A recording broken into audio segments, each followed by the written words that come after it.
जैसा कि आगे भगवान कह रहे हैं, सर्वे इंद्रिया गुणाभासम सर्वे इंद्रिया विवर्जितम असक्तम सर्वभृस्व निर्गुणम गुणभोक्तृ च। यानी भगवान कह रहे हैं परमात्मा समस्त इंद्रियों के मूल स्रोत है।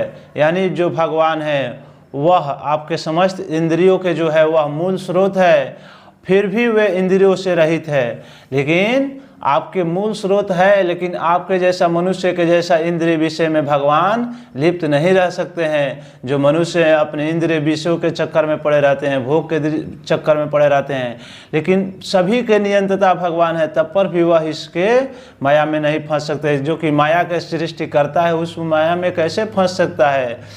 और वे समस्त जीवों के पालन करता होकर भी आना सकता है। सभी जीवों का पालन करते हैं भगवान, तब पर भी लेकिन उसमें आना सकता है।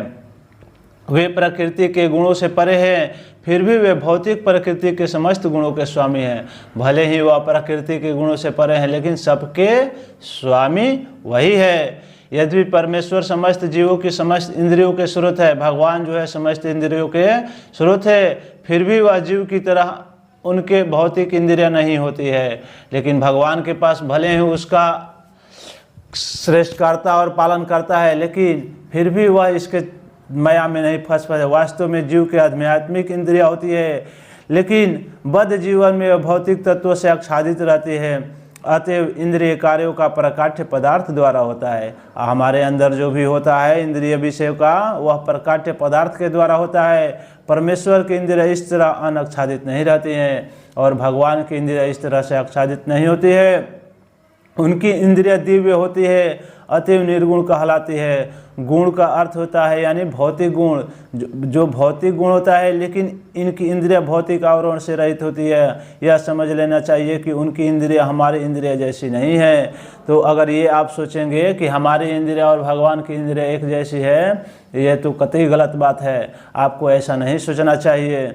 यद्यपि वे हमारे समस्त इंद्रियों के कार्यों की सूरत है, लेकिन तब पर भी हमारे जितने भी इंद्रियां कार्य कर रही है और करती है, उसका सबका स्रोत भगवान ही है। लेकिन उनकी इंद्रियां दिव्य होती है, जो कलश में रहित रहती है। इसकी बड़ी सुंदर व्याख्या जो होती है श्वेतापनिषद में कहा गया है, अपाणी पादो जवनो ग्रहिता। यानी कहा गया है भगवान के हाथ भौतिक कलमोशों से ग्रस्त नहीं होते हैं, अतः उन्हें जो कुछ भी अर्पित किया जाता है उसे वे अपने हाथ से ग्रहण कर सकते हैं।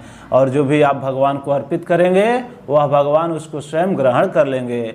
बुद्ध जीव तथा परमात्मा में यही अंतर है, और यही हमारे जीव जो हम लोग हैं और परमात्मा है, वही दोनों में अंतर है। उनके भौतिक नेत्र नहीं होते, फिर भी उनके नेत्र होते हैं। उनके भौतिक नेत्र देखेंगे तो आप ये कहेंगे कि उनके नेत्र नहीं, लेकिन उनके नेत्र है, अन्यथा वह कैसे देख सकते हैं? सारे सृष्टि का पालन कैसे कर सकते हैं? आप ही लोग बता सकते हैं। वे सब कुछ देखते हैं, भूत वर्तमान तथा भविष्य। तो भगवान भूत को भी देखते हैं, वर्तमान को भी देखते हैं और भविष्य को भी देखते हैं। वे जीव के हृदय में वास करते हैं और वे जानते हैं कि भूतकाल में हमने क्या किया, अब क्या कर रहे हैं और भविष्य में क्या करने वाले हैं। इसकी पुष्टि भगवत गीता में हुई है। वे सब कुछ जानते हैं। भगवान की पुष्टि के बारे में वर्णन पूरा अगर आप भगवत गीता का अध्ययन करेंगे, भगवत गीता सुनेंगे, तो इसके बारे में आप जान पाएंगे। किंतु उन्हें कोई भी जानता नहीं। कहा जाता है कि परमेश्वर हमारे जयो पाँव नहीं हैं, लेकिन वे आकाश में विचरण करते हैं। भगवान के पाँव नहीं हैं, लेकिन तब पर भी वे आकाश में विचरण करते हैं, क्योंकि उनके आध्यात्मिक पाँव हैं। उनके जो पाँव हैं वह आध्यात्मिक है। दूसरे शब्दों में भगवान निरंकार है। भगवत उनके नेत्र, पाँव, हाथ सब कुछ होते हैं। और चूंकि हम सभी परमेश्वर के अंश है, और जो भी है सब लोग हैं भगवान के ही अंश है। अगर वह अपने आप को भगवान रूपी आत्मा को अपने आप में अंदर बैठी आत्मा को भगवान रूप मान लें और उनकी भगवान का नित्य सेवा, पालन, पूजा, भक्ति, प्रेम भाव करें, तो वह स्वयं भक्ति को प्राप्त कर जाएंगे। भगवत गीता से इसकी पुष्टि होती है कि जब भगवान प्रकट होते हैं तो वे अपने अंतरंगा शक्ति से यथार्थ रूप में प्रकट होते हैं। वे भौतिक शक्ति तो द्वारा कलमश नहीं होते हैं, क्योंकि वे भौतिक शक्ति के भी स्वामी हैं। भगवान जो है भौतिक शक्ति के भी स्वामी हैं, वैदिक साहित्य से हमें पता चला कि उनका सारा शरीर आध्यात्मिक है, उनका अपना नित्य स्वरूप होता है जो सच्चिदानंद विग्रह है, वे समस्त ऐश्वर्यों से पूर्ण है। भगवान जो है समस्त ऐश्वर्य से पूर्ण है, वे सारी संपत्ति के स्वामी हैं और सारी शक्ति के स्वामी हुए, वे सर्वाधिक बुद्धिमान तथा ज्ञान से पूर्ण है। ये भगवान के कुछ लक्षण है। ये सब किसका लक्षण है? सर्वव्यापी, सर्वनेत्रे, सर्वपांव। जो भी आप सोच रहे हैं कि भगवान के पास नहीं है, तो भगवान पूरा सृष्टि को जो चला रहा है उसके पास क्या नहीं हो सकता है। तो इस बात को आपको समझना बहुत सरल भी है और कठिन भी है। अगर आप समझना चाहेंगे तो बस कुछ ही मिनट में समझ जाएंगे, लेकिन समझना अगर नहीं चाहेंगे तो कितना भी समझाने के बाद भी अगर आप नहीं समझ पाएंगे। ये समस्त जीवों के पालक है और सारी गतिविधि के साक्षी है। जहाँ तक वैदिक साहित्य से समझा जा सकता है, परमेश्वर सदैव दिव्य है। भगवान जो सदैव दिव्य है, यद्यपि हमें उनके हाथ, सिर, मुख नहीं दिखते हैं। अगर आप भगवान के हाथ, मुख, पांव, पैर देखना चाहेंगे तो आपको नहीं दिखेंगे, क्योंकि उनके नेत्र और आपके नेत्र बहुत डिफरेंट है। लेकिन वे होते हैं जब वे द्वितीय पद तक ऊपर उठ जाते हैं। अगर आप उतना ज्ञान हो जाए तो आपके भगवान के पांव, नेत्र सब दिखने लगेंगे। अगर आपके पास उतना ज्ञान हो जाए तब उतनी भक्ति को प्राप्त कर जाएंगे, तब ऐसे तो आप नहीं देख सकते हैं। तो अगर आप भगवद गीता का अध्ययन करें, भगवान के दिव्य सेवा करें, भक्ति करें, तो आप उसको देखना चाहें तो देख सकते हैं। हमें भगवान के स्वरूप का दर्शन होते हैं। अगर आप भक्ति भाव से करेंगे तो भगवान के स्वरूप का दर्शन होंगे। जैसा कि अर्जुन को भगवान ने प्रकाट्य रूप दिखलाया था, वैसा ही आपको, जो कि बहुत आप अगर भक्ति प्रेम भाव से भगवान को पुकारते हैं तभी पर ही आपको इस रूप का दर्शन करने को मिलेगा। अतएव निर्विशेषवादी भगवान को नहीं समझ सकते, क्योंकि भौतिक दृष्टि से प्रभावित होते हैं। आगे भगवान कह रहे हैं, बहिरंत सच भूतामंत चरम चरमेव च सूक्ष्म तत्त्वात् तदविज्ञम दूरस्थम चान्ति च तत। यानी कह रहे हैं, परम सत्य जड़ तथा जंगम समस्त जीवों के बाहर तथा भीतर स्थित है। यानी जो परम सत्य है, जड़ तथा जंगम समस्त जीवों के बाहर तथा भीतर स्थित है। सूक्ष्म होने के कारण यह भौतिक इंद्रियों के द्वारा जानने या देखने से परे है। यद्यपि वे अत्यंत दूर रहते हैं, किंतु हम सबों के निकट भी हैं। यह अगर आप जानने का प्रयास करेंगे, जैसा कि हमने कहा कि अगर आप जानने का प्रयास करेंगे तो आप जान भी सकते हैं। इसकी देखिए कहा गया है, वैदिक साहित्य से हम जानते हैं कि परम पुरुष नारायण प्रत्येक जीव के बाहर तथा भीतर निवास करते हैं। पीछे भी हमने बताया कि भगवान शरीर आपके जो अंदर बैठे हैं, जीव आत्मा है, प्रत्येक चींटी से लेकर हाथी तक, मनुष्य जो भी है, यह सराचर 84 लाख योनियों में समस्त जीवात्माओं में भगवान मौजूद है।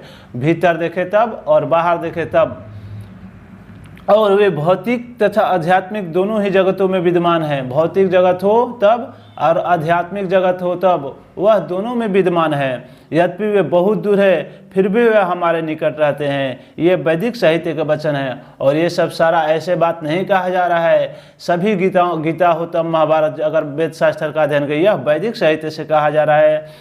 आशीनो दूरम वज्रति सायनो यति सर्वतः, यह बात कठोपनिषद में कहा गया है। आशीनो दूरम वर्जति सायनो यति सर्वतः, चूँकि वे निरंतर दिव्य आनंद भोगते रहते हैं, अतएव हम यह नहीं समझ पाते कि वे सारे ऐश्वर्य का भोग किस तरह कर रहे हैं। भगवान जो भी ऐश्वर्य है सभी का भोग करते हैं।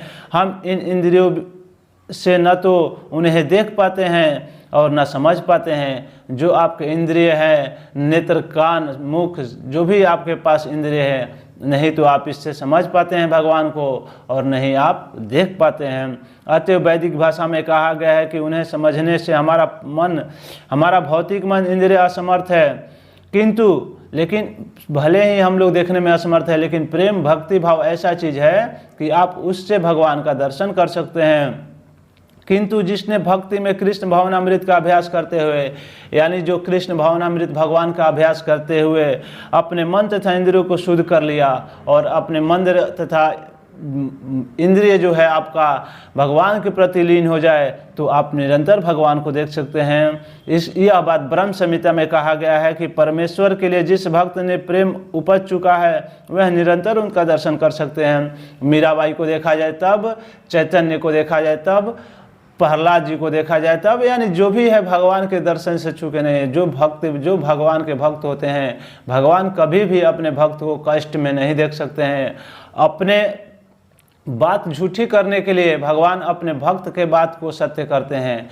भले ही भगवान की बात कभी झूठी हो सकती है, लेकिन उनके भक्त की बात कभी भी भगवान झूठी और असत्य नहीं होने देते हैं। और भगवत गीता में इसकी पुष्टि है कि उन्हें केवल भक्ति द्वारा समझा तथा देखा जा सकता है। आगे कह रहे हैं, अविभक्तम च भूतेषु विभक्तिमिव च स्थितम भूतभर्तृ च यज्ञम ग्रसणी प्रभविष्णु च। यानी यद्यपि परमात्मा समस्त जीवों के मध्य विभाजित प्रतीत होता है, लेकिन वह कभी भी विभाजित नहीं होता है।